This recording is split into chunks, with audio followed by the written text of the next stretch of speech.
All right, you're very welcome along this Friday evening to a very special show for you. Ian Beach and Gary Breen are going to bring you live, uninterrupted national radio commentary of the game between Arsenal and Liverpool. That one's kicking off at 7:45. But before that, we've got Brian O'Driscoll in with us, Davis here as well. Gentlemen, very welcome. Thanks very much for joining us this Friday evening. How you doing? Good, yeah. Christmas spirit a go? Yeah, last night gave it a good go. First one for a while, yeah. It's the lads' Christmas dinner. So, yeah, a little bit throatier than usual, but yeah. Okay, so we can ask you anything. I literally will tell you anything you want to know right maybe now. Make you cry about some stuff yeah, as well. Yeah. Well, I already cried with 2 nativity plays today, so yeah, listen, nothing that I haven't already experienced. Well, let's start with the big news of the week. The Manu Tuilagi. You got Manu Tuilagi off. Well done. His lawyer would be like, you're number one on his Christmas card list. Listen, me and Manu, we're good buddies. Yeah, listen, it was for me. It was ridiculous. You have to be careful now. Listen, I don't want to make light of the fact that it was, someone potentially could have been injured, and that is. So what Woody said about, my comments and so on, and different people said irresponsible, talking about the game going soft. I think it was... Somebody called you a knuckle dragger. Oh, yeah? Did you see that one? No, I didn't see that one. All right. I don't know. Maybe they were blocked.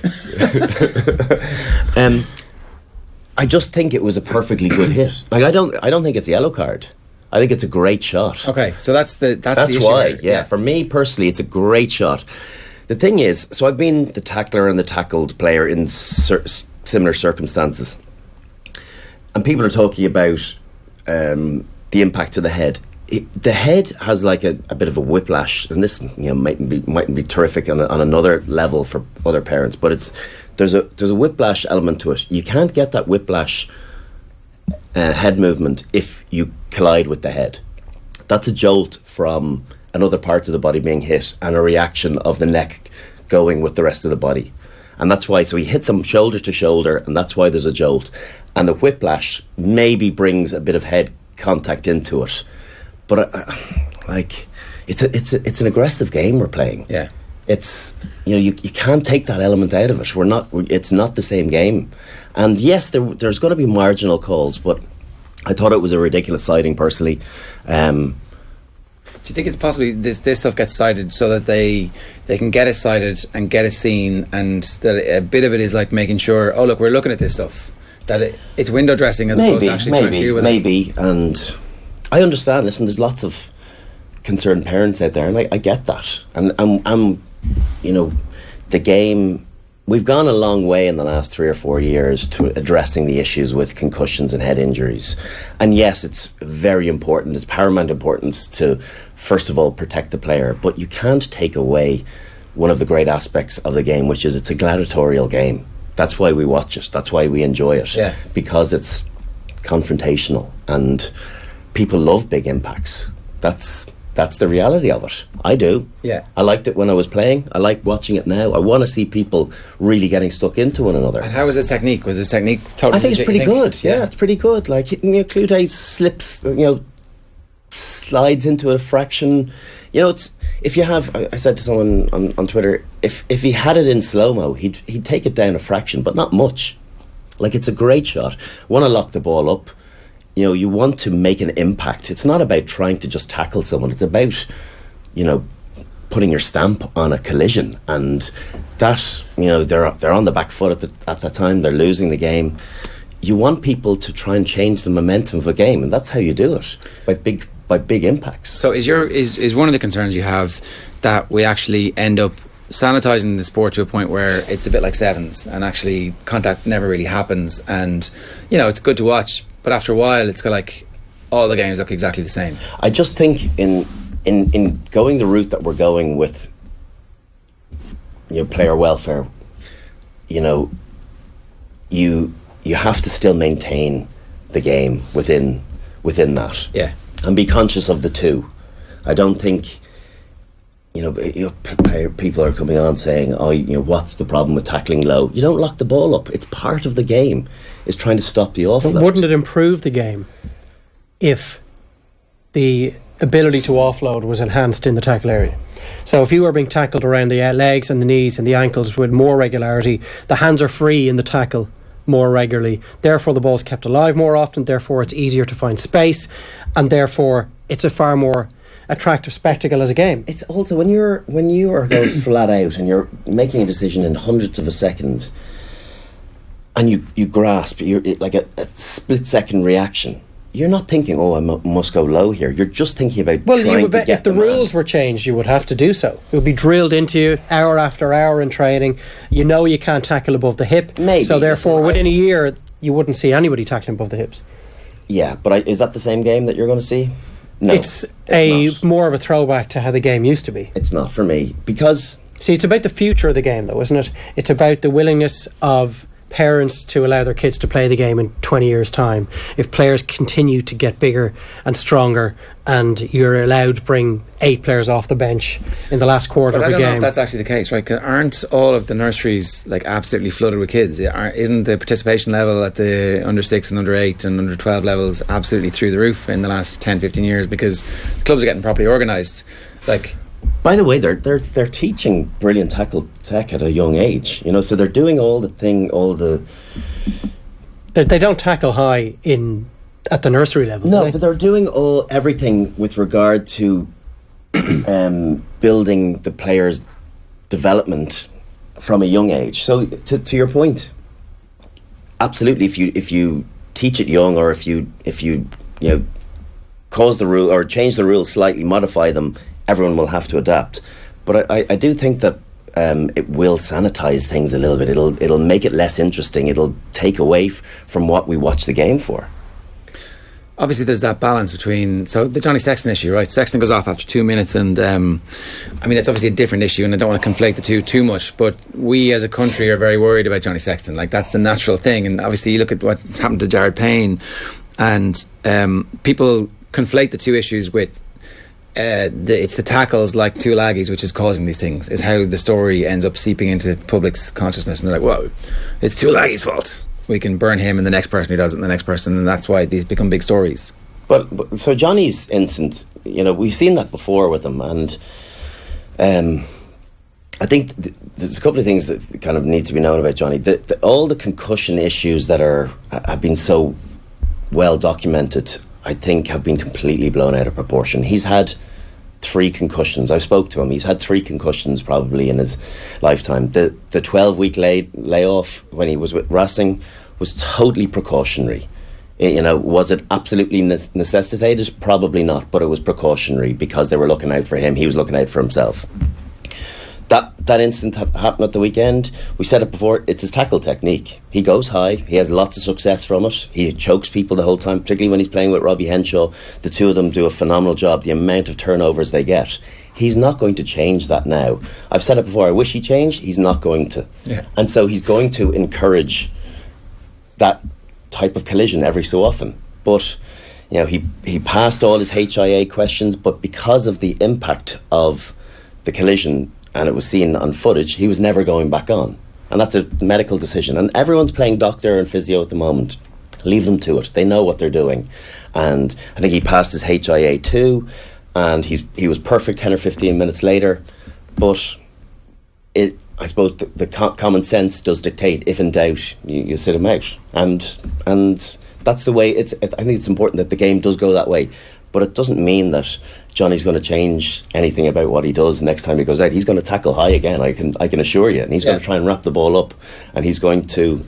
He looks lean and wiry, but he is a super strong guy, and he uses that to great effect. So how do we get to a point where people understand Sexton's okay, this issue isn't the same as all the other ones, and that the Tuolagi one is borderline but actually okay as well? Is that just about a constant evaluation? Is that like... Even referees are confused by it. I had a referee get on to me on Twitter and say like they're unsure. So I think the referee in his report saw no issue with it.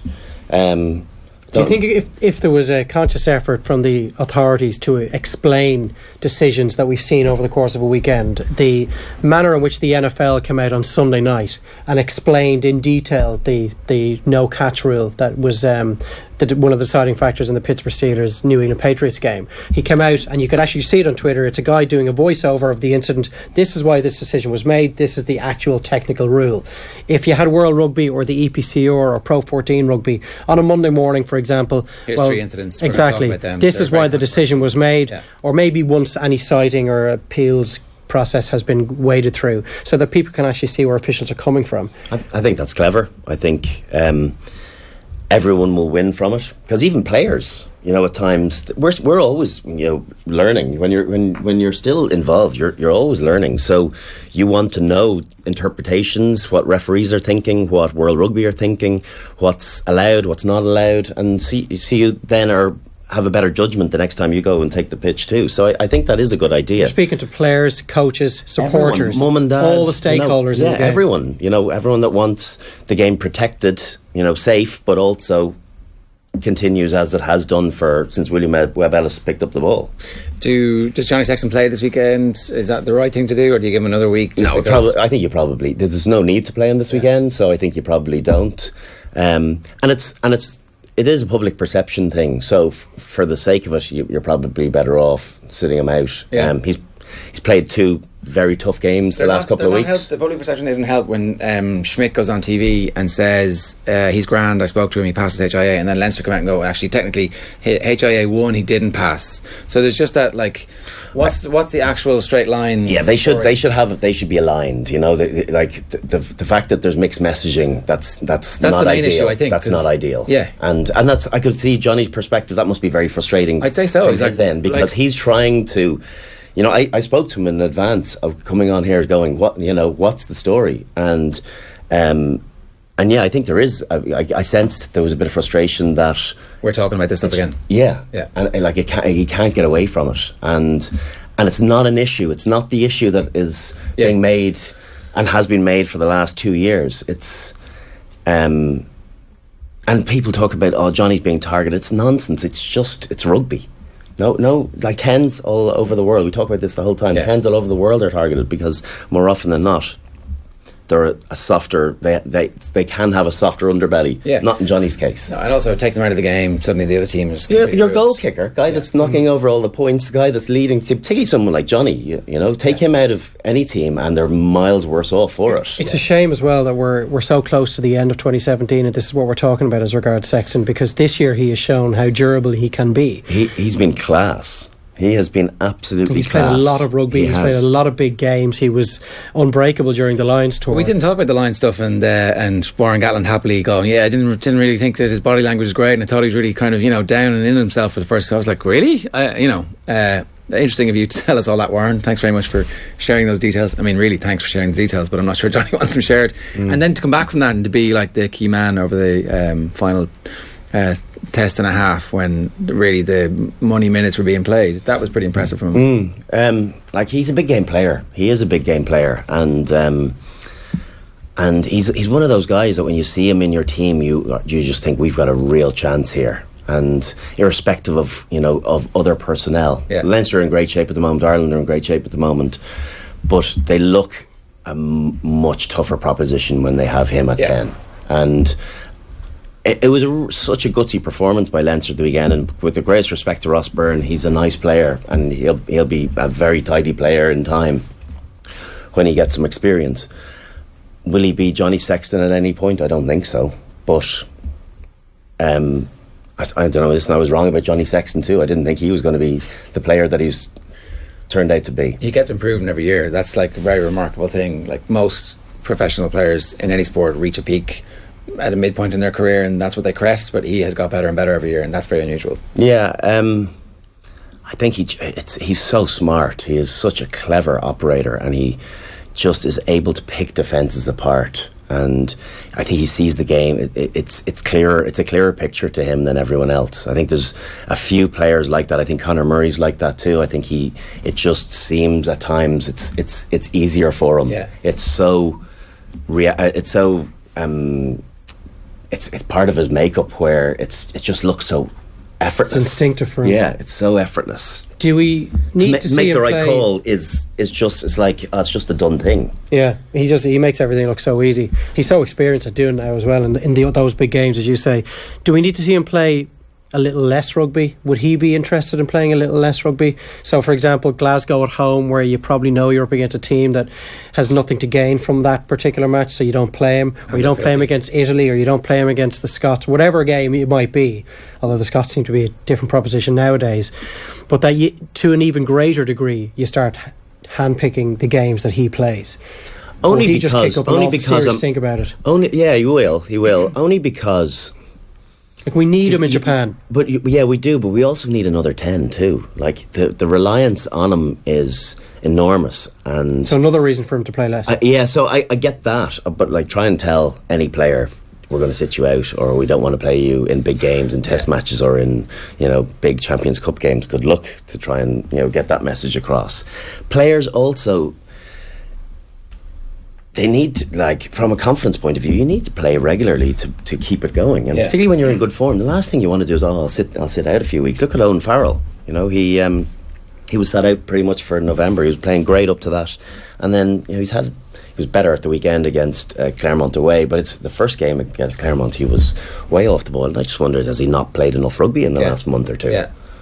Yeah, and look, he's coming to the end, so you kind of, like, let's play him all the way up to Japan and see where we are then. Do you know what? He is coming to the end, right? But he's not really. Because he could go to 36. Honestly, I think he could comfortably go to 36. All right. Well, comfortably. Yeah. I think he's such a good pro. His game isn't based on pace or any of the stuff that is going to go. It'll be durability, really. He could get that Tom Brady stuff going, and that pliability thing, and whatever dodgy stuff that Tom Brady. He is taking a few more hits than Tom Brady tends to take, though. Yeah, that is true. So we should move on and just talk about the big news today. CJ Stander's obviously signed a new deal. So CJ and Peter O'Mahony locked up. Ian Henderson making some very positive noises as well. Yeah, he's the three we were France. discussing about. Like, his agent isn't as good at telling him what to say just yet, because the story in the Examiner yesterday was that CJ had been offered 820 or 840 grand. 840, I think. Yeah, 840, which was big money. And Munster, very pointedly in their tweet when they announced it today, was he didn't speak to anybody else. It's like, maybe CJ personally didn't speak to anybody else, but perhaps his representatives or people representing his representatives were making some phone calls. If he didn't speak to anyone else, he should be sacking his agent. Yeah. It's like, well, that's not how you play this game. Very true. He, listen. First of all, it's a great signing. I think he would have been absolutely castigated if he had signed elsewhere. If he'd gone to Montpellier. For 840 grand, that's a lot of rand, if he decides to go back to South Africa or... So, I mean, maybe his agent... So they obviously had done a deal before yesterday, and that story came out yesterday. So you think maybe that they had agreed a deal in principle, or they were getting close to agreeing the Munster deal, and then you release the amount of money that you've turned down, so, like, you are the biggest legend in the history of, like, you're, like, now... So Jim Williams and whoever else has been a buy-in at Munster, like, well, CJ number one. So it's not the club, it's not Montpellier that went to the Examiner and said, I think we want to offer him 840 grand. So you'd have to imagine it's his representatives doing exactly what you said. Is like their job. We were offered this huge money, but you know what? The loyalty we have to Munster and Ireland and the cause and World Cup and everything, we're going to stay put. Yeah. And I can't imagine he's anywhere close to Peter O'Mahony contract-wise, because yes, he's vitally important to Munster and Ireland, but I think there was more to Pete, and from what I understand, he did very well out of his contract, and he deserves it too, because he's so integral to the Munster cause. The Herald were helpfully speculating about figures that Tyg Furlong got 550 and Pete got 450, and the Tyg gets more because it's harder to find Tygs. Are those? Yeah, I think. Listen, I think there. It is harder to find Tygs. Yeah. I think tight heads are of that calibre do not grow on trees. No, I think sensation. I'm not saying that players of Pete's calibre grow on trees, but there's more of that type of abrasive number 6 in the world. I think Tyg Furlong is definitely the best in Europe, possibly the world at the moment. Yeah, and it's a good position to be bargaining. Very, very nice place to be in. He's young enough too. I think he's 24, 25. Yeah. But I think I get the impression that Pete did okay. Yeah, all about those numbers. He won't. I saw some of the lads, Zebo, on Instagram taking pictures of private jets. Going, come on, Pete, let's go on your plane. But he won't go hungry this Christmas. Yeah, so that's great that Munster got all that stuff sorted. But surely they've learned now that the time to do this is in the summer before the season actually starts. Because it's they say it's not distracting, but it's distracting for everybody. Yeah, of course it is, but it has to be done too. It's a charade, you've got to let it be known that you're looking elsewhere, but otherwise you won't get that. You won't drive that bargain. So if you show, do you know what I really want to say? If you commit like that, you can use it against you. You can knock 50, 60, 70, 100 grand off your your total. Yeah. So you have to okay, play so it's the actually game. the players' interest to but let they it go should, on. All the talk of the lads were never going anywhere. They only know. They're the only ones that know whether they were willing to move away or not. But Zebo made them all a good bit richer, right? By deciding I'm out of here. That definitely helped. 100%. Yeah. As did Pete Sexton before him. Pete could not go. Whatever about CJ, Pete could not go. They had to keep him. Yeah. That would have been absolutely tragic for Munster in particular, and Ireland also, but Joe could still pick him. Yeah. But for Munster, he's the connect from that old team, from the success of the 2000s. He set the standards for everybody. And then he goes and gets man of the match at the weekend. It's too, not bad. It's like, yeah. And Tyke Furlong got man of the match against Exeter as well. So I was like, they're backing up the contracts with the performances, and that's exactly what you want. So nobody feels bad about that. If you think where Johan van Graan is now, in comparison to say 3 weeks ago when he knew he only had 2 games before he had to go into those back-to-back games against Leicester, and he was faced with the prospect of losing Zebo, Stander and O'Mahony all at the end of the season. 3 weeks in, he's unbeaten. They've won those games to go top of their pool. Everything's in their own hands, and the 2 boys are staying. It's been an incredible 3 weeks for him. Yeah, it's great. It is. It's having come in and did Zebo move just in advance of him coming in, obviously, so he would have known that as he took the role, and that would have been major concerns, because a smart coach will come in and get senior players on side, build a particular friendship with the likes of Pete as captain and focal point of Munster. So the thought of him from Van Graan's perspective losing Pete would have been a disaster too, because he gets to build his team around him, and he has a lieutenant to be able to message on behalf of him. So as any captain is an extension of the coach. And you see it I think you see it also with Johnny and Joe Schmidt. It's an extension of him on the pitch. Yeah. And that's definitely the case with Pete. 2 other things I want to talk to you about. Cian Healy's ban, did he deserve a 2-game ban? That was a red card as opposed to a yellow card? Yeah, it had to be a red card. It's a forearm to the head. The player looks down too, so it kind of looks a bit cheap. So I don't think he can have too many complaints. I'm sure he was delighted when he saw yellow. Yeah. Different game if it's a red card. Yeah. Where does it leave the referee and the TMO, having officiated the incident during the game, and for the authorities to basically say publicly, well, you've got that wrong, even with the benefit of a replay, you've got that wrong? Is there any comeback on the officials involved? It's funny. The top 14 is such a physical league that they must see that sort of stuff the whole time, and their opinions diluted as to what the severity of it. He said no force. I was like, what? It's like, no force. It's like, you take it. We watching a different game here.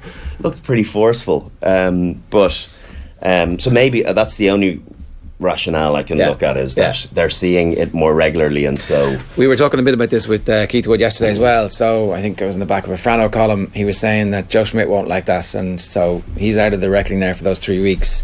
Jack McGrath comes back in, and if he plays well, does he suddenly catapult himself ahead of in that role for the Six Nations as well? Because it's like, well, if you get sent off in a Six Nations game, the likelihood is we're going to lose that game unless it's against Italy. I'm sure Joe had a word to Cian, said that's not acceptable, because it's not. Like he was so lucky. Leinster were so lucky that he wasn't sent off. Yeah, because the game changes there. You don't come back. You don't win that game if you're down to 14 for the rest of the game. And that was early on too. It was 15-20 minutes into the game. Exeter must be fuming. Yeah. because it was a massive call at a crucial stage of the game. But I would say there's a flip side to the argument with Schmidt. I take on board that you're saying it's unacceptable, and Schmidt would definitely give him that message. But I'd say he's partly Joe Schmidt that is quite pleased by the fact that Cian Healy is not going to be playing over Christmas, that there's going to be a 3 or 4 week period where he can just make sure he's 100% ready heading into the start of the new year. He'll have those 2 Champions Cup games, or at least one of them, to get. Just needs him not to do it in the Six exactly Nations, and he won't. There's no way Healy gets himself sent off or a similar incident between now and the end of the season. I agree. I'd say Schmidt's like, I don't this think will he do me does nicely. I do think that Joe. You don't see it, Ireland conceding that many yellow cards. No, we've got an amazing record. Yeah, I think there's a bit of coach in that. Players think twice. Okay. About the repercussions of a video or a conversation being had, and that's not to dilute Leo Cullen and Stuart Lancaster's opinions or dealings with Cian, but I think Joe has a bigger stake, a power over the players. Yeah. Yeah, okay. So it's good news for Jack McGrath, because he gets a chance to come remind everybody, hang on, I started the Lions. Yeah, listen, he was in the Lions 23. Yeah. Played well too, and it hasn't seemed as though he's done a whole lot wrong. No. It's just Cian's been very good, and he's been, I think he's really worked on his ball handling. I think he was prone to a drop pass in early parts of his career. I think he's looking after the ball an awful lot better. He's clearly got his function in his hand back. That helps with passing and catching, I would say. Honestly, it was really debilitating. Really was. He could barely make a fist. He had the forms ready to sign to retire, and that Joe Schmidt told him to go away on holidays for a few days. And when he was on holidays somewhere, I think in Spain or Italy, he got pain in his hand, and he rang the doctor. The doctor goes, "That's great, because it means that actually you're feeling something in it." And from there, all of a sudden, he's back now, and he looks amazing. He looks so fit. He looks really fit, because again, he's such an explosive athlete that you wonder what level of engine he has. I think that's the one thing with Jack. He just seems to go. He's in third gear the whole time, whereas Cian has a range. He goes 1 to 5, and he can build it. But that explosiveness, besides the scrummaging, his ball carrying around the park, his collision winning at ruck time. He's back to. He looks fresh. He's back to some of his best rugby. These interpros, how important are they in terms of Six Nations selection, and what do you think Schmidt's looking for? Is he looking to try and get a few more bodies in over the Six Nations, or is the Six Nations this year about winning the tournament, getting that winning mentality into your whatever the top team is for those games? I think this is a huge Six Nations in that because you back yourself at home, because France are a little bit vulnerable away. I think the big one he'll be looking for a win away to England. I think that's a huge test as to where this side can go. Can you kick it to the next level? You've picked up some brilliant wins. Great November, big win against England in Croke Park or in the Aviva last year. But can you go to Twickenham and proper test against a pretty impressive England team, a well drilled, well coached, very athletic England team? Can you go and win there? I think that's a bit of a litmus test as to where you are. Yeah, and so it's not in any. The tournament now lives in and of itself. It's not about preparation for the World Cup. It's actually there's still a bit of that. I think there's still scope to play some players that are going to be involved. The only way you can't wait for other internationals. Six Nations is big, yes, but you can't wait for other internationals. You need to know whether players are going to react well in big game atmosphere, and nothing quite like Six Nations. So I do think there's an opportunity to play, James Ryan a little bit more. I was going to ask you, that's the player. Those sort of guys, Marmion or Luke McGrath. I think they both need a small bit more exposure internationally, because again, what we talked about earlier on, I think the gulf between halfback and our replacement is still substantial. Then you're not going to bridge that unless they actually get the opportunity to show what they can do. Are there any other backs? It's far too early for the Jordan Larmers of the world. You get him in around the squad, maybe you get him to drive down to Carton House for a Six Nations experience, but that's about it. He's not going to get a game time, is he? No, he's not. I don't think so. I think it's still early for him. I think he still looks very raw. I think he's better equipped to playing with Leinster in the time that the internationals are going to be gone, those November games or the Six Nations games. perfect for him. It looks as though he's now forced his way into the 23 on merit, and he looks very exciting going forward. He still has a bit to learn in defence, but that comes with game time. Adam Byrne gets an Ireland cap in November, and now it appears really part of the Matchday 23. Like, that's the level of competition there is at Leinster. Yeah, and Rory O'Loughlin, I don't know, is he still carrying a niggle, but he kind of hasn't featured for the last while. Dave Carney's been had a bit of an injury plagued season, so it's all about being in possession. You talk about Cian Healy and Jack McGrath, like the memories you leave the jersey in. So from an Irish perspective, Joe Schmidt remembers how Cian Healy went against Argentina, South Africa. I don't think he played in the Fijian game, no. So you've to leave the jersey. The last time you wear it, remind the coach what a great job you did. Very difficult to drop someone having left the jersey in great memories. And then just to talk about the Ulster Connacht game, got to give Connacht a bit of love on the show. So this is a big game for them, just to remind everybody that actually they are one of the 4 provinces here, and the 3 teams keep winning in Europe. We've been winning in Europe too, lads. And because they're not in Champions Cup, they haven't been getting the recognition. They've been disappointing in the Pro 14. Really disappointing so far. Yeah, like some bad results, games, and they're doing great in Europe, which is fantastic. And sometimes that spurs the rest of your season on. But they need to start winning some games because. They're well adrift in the race for the playoff places. Like they need to almost win out from here, or certainly come very close to winning out from this juncture to be getting themselves in towards the playoffs.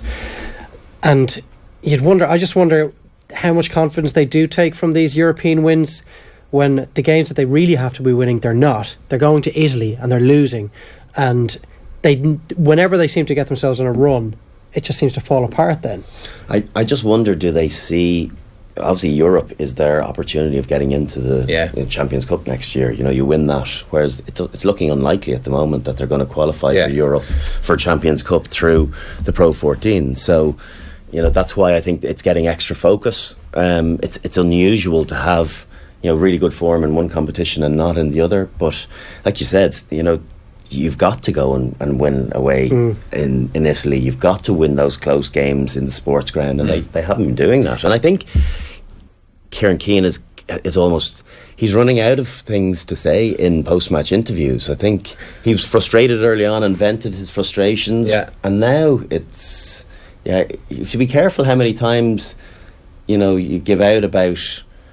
the team or about what you've done, because ultimately it's your responsibility. It comes back, it lands on your doorstep. Does there definitely need to be a bit of patience with him? It is 4 months into the experiment, and it wasn't the easiest situation where it was like this kind of totemic leader, but actually last season wasn't really great. It was the season before when they were amazing. Last season was grand. Yeah, I'd be cautious of putting big pressure on a coach in a short period of time. It takes a period of time for anyone to bed in and to get across your philosophies and your systems and your policies as to how you want the game played. So those hot takes on Joe Schmidt after a couple of games don't look so hot anymore. No. The hot takes about Joe Schmidt early on in his career. He lost his first 4 Leinster games. Get rid of him. I think someone might have said it on this radio station.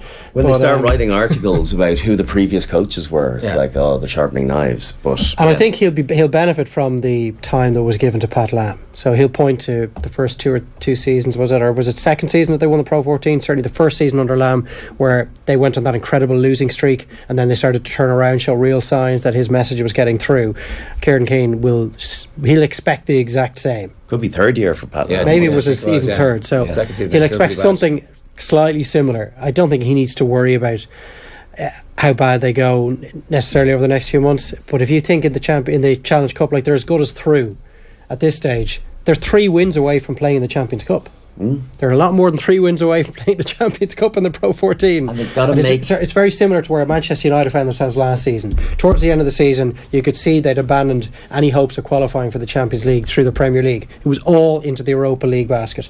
I think that's where Connacht are going to end up. And that puts such a pressure on you to perform in a one-off game then as well. Like, there'll be a difficult beat in the sports ground for anyone, but But they haven't had the same form there as they had in the past. No, I don't it's think not- it's not teams Fortress feel. anymore. Yeah, I don't think they feel. People are scared going there. One last thing, Ulster obviously desperate for a bit of form and some results, and they put 2 back-to-back performances together against Quins. And so look, Quins weren't amazing, but they still had some fairly talented players on the field.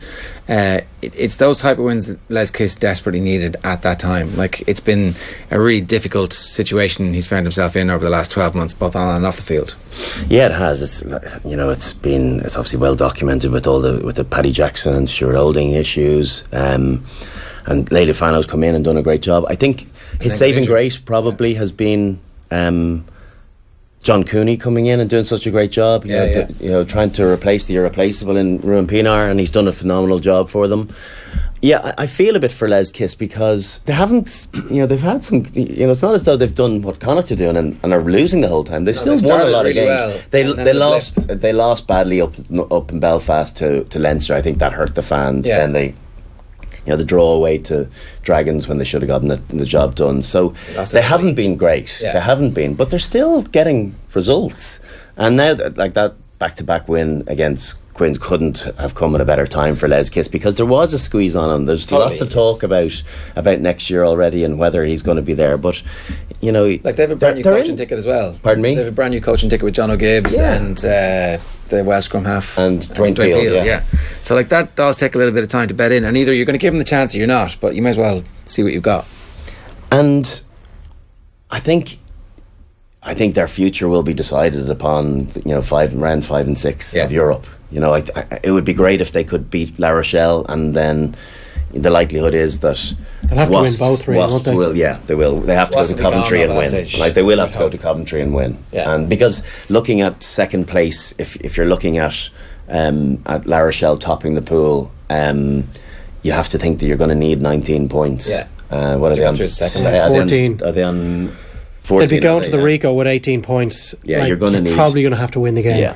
Yeah. And that's you would if Quins could just do them some monstrous favour in round 5 and take Wass out. Highly unlikely because they've nothing to play for. It's in Quins. It's the only thing. It's in the Stoop. So there's a chance. There is a chance. Yeah. I mean, you would expect Wass to win the game. You would, because they've got something to they've got reason to play in it, and they'll be hungrier than. They'll have to beat La Rochelle as well, of course. Quins just want to get it over and done with at this stage. We've completely gone over time, but I do want to just ask about the fact that we completely mullered all the English teams for 2 weeks in a row. This despite the fact they fixed the competition so that they would win it, and we just rubbed their faces in it. Is that because we're now in a vastly superior rugby state of mind or something? Like, why was that a fluke? Was it what happened? Is there an underlying reason? I don't think so. I think our provinces are in really good shape. There's been so much talk about the competitiveness of the Aviva Premiership versus the Pro 14, and we're able to rest all our internationals. And that does sound like a terrible excuse to me. It's like, we play all these competitive games. Do you know what? And other times you hear them talking about the Premiership battle hardening them for Europe. It's like, what way are you using it? Yeah. So listen, we had to I had to take some stick in the BT studios 2 seasons ago when no one got into the quarterfinals. So we'll enjoy our moment while we're there. Our provinces are going well. We're not qualified. None of them have ultimately qualified yet, but they're in great shape with 2 rounds to go. So I think our provincial setup and our national team is in very, very good shape at the moment. I think we've got some very, very smart rugby players, and they're condition-wise, they're in great shape. And we've got some good coaches, clearly, in Leo and Stewart, and Van Gran. I don't know a whole lot, but Felix Jones has done a great job down there with Jerry Flannery and Joe Schmidt, obviously, and I quite like the look of Ulster's back play. Dwayne Peel's obviously doing some good work up there. So I think we've got some very good coaching in position. Yeah, he's scratching that itch. Yeah, and I love the development of the Marty Moore coming back. You've got Geordie Murphy making the move, John Cooney showing what he can do, having left one province for another, then gone to a third province. Tyg Byrne leaving Scarlets because he wants to come home and play for Munster and see if he can get into the international setup. It just looks like Joe Schmidt's pool is increasing all the time at both ends of the spectrum. In fact, all 3 ends, if you want to call it that way, from the academy graduates who are just popping off the conveyor belt to the guys midway through their careers like Tyg Byrne who want to come home and play for Ireland, and then guys like John Cooney and Marty Moore who are making sure they're playing and they're playing regularly, and they want to be picked for Ireland as well. It looks great all round. Yeah, it does. We have to be careful not to get too giddy. Yeah, I know. about Yeah, it, it's know, like, we're going to win the World Leave Cup. that till till 2019. Yeah. We'll leave it to the quarterfinal of the World Cup. Thanks a million for watching. If you want to subscribe, well, there's the button right there. If you want to see more videos, hit that down there.